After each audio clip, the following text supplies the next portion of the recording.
In this video, we're going to cover the 110-220 hydraulic unit, give you an idea of the exploded view, point out a few parts so you understand how it works. The tank fits over top of an O-ring held on by 4 small screws that screw into the top of the base there. There's an O-ring there that slides between that and the frame and just seals the tank. On the very top is a micro screen. And this micro screen will get plugged up from time to time, and if your shear stops losing its cutting ability, the very first thing you need to check is this screen. If it can't pick up fluid, it can't pump fluid. It's simply connected to the top of the pump with an adapter and a couple of O-rings in there that keep it sealed so that all the fluid goes through the micro. The pump is then screwed or bolted down onto what's called an in head. And if you'll see, there's a spline shaft there that slips down into a collar that connects it directly to the top of the 2 horsepower motor. It's also sealed with some O-rings down there which have leaked in the past from loose screws, and if they leak, of course, you can't build up any pressure. On the front of the machine, which is hard to see, is a set of solenoids, and they wrap around the shaft of what's called a cartridge valve. And this cartridge valve is very sensitive to dirt, so if you're working on a machine, make sure you have a clean area to work in. And as you see when I pull it out, the holes in the cartridge valve is very small.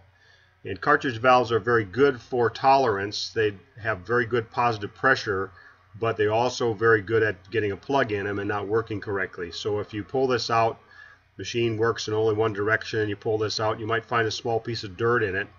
And you just clean it out or pick it out with a pair of tweezers and put it back together, and that should solve the problem. On the opposite side of the cartridge valve is the pressure relief valve, and it's just a screw with a ball and spring behind it. There's a cap that covers it. It's about a 1-inch hex nut, and inside that hole right there is a small screw, so it goes adjustment, then it goes a spring, and inside here is a small ball, and that ball fits into a fitting back down there, and as the pressure builds up, it pushes against the ball and spring and relieves the pressure at about 3,000 psi so that you don't stall the motor. If you need to adjust it, it's a simple screw it in to increase pressure, unscrew it to decrease pressure. The idea, of course, is to keep it from stalling the motor. On the very top of the end head is the seal that seals the shaft of the pump, and that seal helps keep the oil in the tank.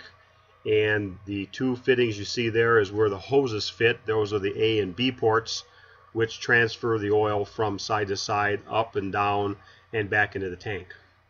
Top of the motor is a collar that is splined, fits on the bottom of the pump, and that then fits over top of what's called a Lovejoy. The Lovejoy connection is simply just a spline. It separates. There's a rubber bunion in here, a rubber insert, and we pull that insert out of there. You'll see it all fits together.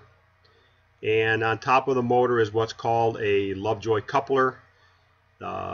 These, of course, are all supplied with the machine. Sometimes you'll get 2 Allens, sometimes only 1, and they just tighten up against the hex key. When assembled, the Lovejoy should just be right at the very top of the shaft. Everything is measured so that the adapter fits properly, and when the adapter goes on top, it's a proper size for where the pump fits.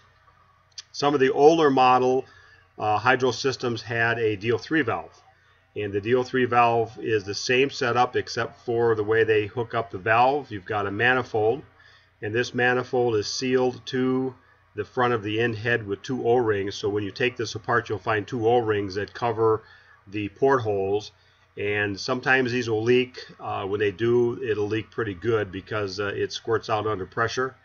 Has the same type of ball and spring for relief valve. Your A and B ports come out of the front of the manifold, and other than that, it's pretty much identically the same except for the cartridge valve versus the DO3 valve.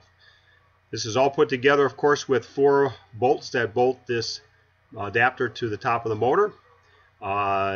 We do not stock or haven't got any of the old style heads anymore, so if you have to replace it, we'll be sending you the newer style in head and so forth for your hydraulic system. The couple of things you should know, like I said before, if the filter gets plugged, the very first thing that's going to happen is you're going to lose cutting force.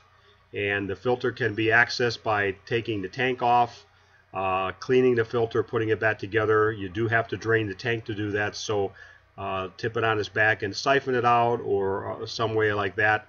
And the easiest way to get the fluid out, of course, is to take the screw out for the relief valve and just let it glug out the hole. Just don't lose the ball and spring. But assembled, it goes back like this. If you have to ever take one apart, O-ring right there, it pops back on, and it's a very simple machine. If you have any questions, of course, give us a call and we'll walk through any repairs you might have.